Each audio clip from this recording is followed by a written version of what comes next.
Hey, Coach, so glad you found us. Couple things. First of all, subscribe. Please go over and do that. That will keep you updated with everything that we're doing. Second thing is go over and check out teachhoops.com for coaches who want to get better. If you want to put hardware in your basement, if you want to win more games, let me help you do that. I will give you my personal email address. We'll do one-on-one calls. We'll do office hours, less than $1 a day, 14-day free trial. Go over and check it out. Let's head off to the video. All right, welcome to Coaching Youth Hoops. Back for another I episode. know we like July. I like July.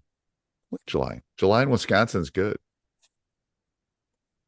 Go Yeah, I fishing. think we have, I just saw on the calendar too. We penciled in a trip for me to come out in I know July. we have to figure out when that's happening still. Yeah, we gotta do that. Yeah. I want to go sit lakeside. You want to go to the Silvercrest and have Well, a I heart do. I want attack to exactly big piece of steak, and a little what do they call those mint thing? a Grasshopper. grasshopper. Yeah. Grasshopper. See, in Wisconsin, they make grasshoppers with ice cream. Hmm. They in rest part of the country they don't tend to They make them don't with do ice that. cream. Yeah, Yeah. yeah. So if you come to Wisconsin, order a grasshopper. It's like a What's alcoholic mint shake? no, it's like yeah, what the ones at McDonald's. Oh, yeah, uh no I was gonna say Shamrock McFlurry. That's shake. not it. It's like a Shamrock shamrock shake. shake. Yeah, yeah, yeah, there you go. Shamrock shake. So there you go. There's your Wisconsin bit of advice. All right. Before we jump in, coach, um, let's tell them about the webinar. Yeah, Not, go not going to to be up AI. much longer either. Yeah, not So gonna be up. Yeah, go to aihoopscoach.com. We are doing a webinar on film breakdown using the most advanced tools on the market. This is kind of a Huddle competitor. If you're listening, you know what Huddle is. It can be used at any level, so it's not just reserved for high school. You had an advanced AU program, or you want to buy a license for junior high, etc. But go check it out, aihoopscoach.com. Steve's going to be interviewing the founders and some of the company management. They're going to walk through a demo. You can get all your questions answered at that time. So aihoopscoach.com. all right. Excellent. All right, coach. What are we talking about today? Burnout by coaches. Coach burnout. Really? All right. Oh. Is there such a thing? I'm laughing. I'm being That, sarcastic, yeah, people. no, there you are. I was talking to a coach the other day who coaches year round. So doesn't coach high school, he actually coaches the AU program. He's in it year round. And, he was talking about, come June, July, after starting in August, right? The prior year. This is where it's kind of like, you know, wife's getting mad at me that, don't get to see my kids on the weekends because we're doing tournaments. And, he was just kind of grinding it out this last few. And he goes, that's just not good, right? Because you're servicing kids and you want to be on for them. But it's a real thing. And how do you deal with coach burnout?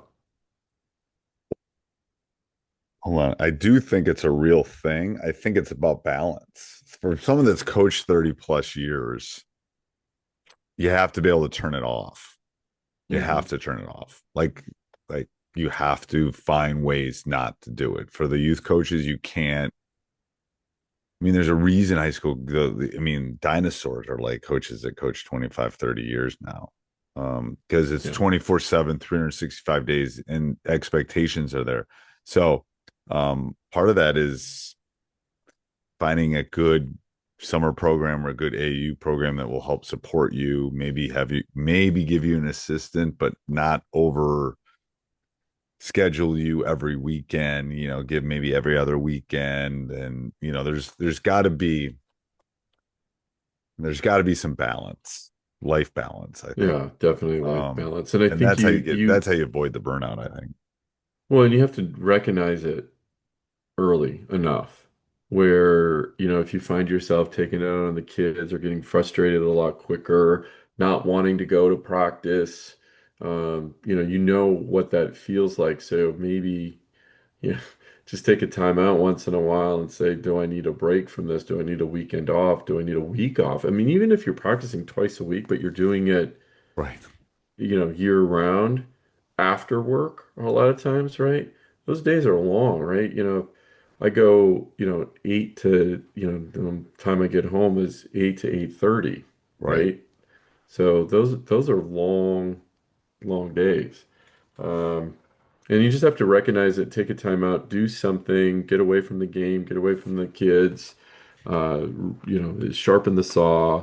And again, that's one, it's healthy for you, healthy for the kids, healthy for your family.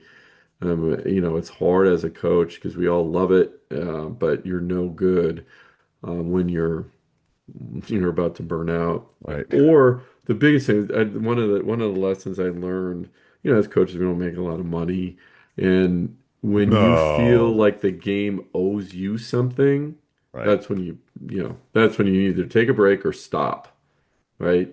Because essentially you might get a little stipend, but you're still a volunteer based on the number of hours that you are putting in. So when you get to that point where you feel like, oh yeah, they owe me because I put all these, you're doing it for the wrong reasons at that point, and you just got to stop, Right. take a Yes. time out, and move on, take a breath, and yeah, Yeah. and move on. But it is a real thing. So we thought this was an important enough topic to say, okay, stop, recognize it. If you are coaching year round, remember your why. Why did you even start? How about you still have that burning desire for that why? And just like you're talking about, your transition as well. You've been doing it for 30 years, and you see an end. Right. Yeah. Yeah. Um, it's Um, hard. Nobody says it's easy, but no, no, early in my career, I didn't take breaks, yeah, and I didn't either. Not I at all. no zero in business and Yeah, teaching and anything. And now it's like as you get older, you kind of like you want to part some of that knowledge is like you got to take a break, gotta take a you got to break. go for a Yep. walk, you got to um, and it rejuvenates you. I think COVID did a little Absolutely. bit, like just turning the faucet off for a year because we remember Hmm. we didn't have that one season. Kind of rejuvenated me a little bit. I was Yeah. kind of on a little bit of a high there, coaching my son just before COVID hit, and so I think that's one of the things. It's like turning the faucet off helps, kind of puts everything into perspective a little bit, I think. Yeah, yeah, absolutely. So again, lesson learned, take it from two old veteran coaches, take a time out. If you're early in your career, just recognize when you're about to burn out. I know you guys have a lot more energy when you're younger, but realize that you do need a break. You do need to step away from the game, especially if you're coaching year round. Uh, remember your why. Why are you doing it? And every season you should write that down anyway, and because maybe it changes. And that's just good. It's get into a good habit of reciting your why. So coaching becomes a little bit easier. Awesome. All right. Anything else, Coach? Yeah, coaches, go check out aihoopscoach.com. We're doing a webinar on game breakdown, film breakdown, analysis, and it's a new approach to some old software that, if you will, right? New old technologies is old technology making new again. So aihoopscoach.com. Go check it out All right. Till next week, Coach. next week. We do. Hey, Coach, so glad you enjoyed the video. Subscribe and like before you leave. And also go over and check out teachhoops.com for coaches who want to get better. It's got everything and a roadmap for you to become a better basketball coach. So go over and check it out. And let's head back to the next video, wherever that would be.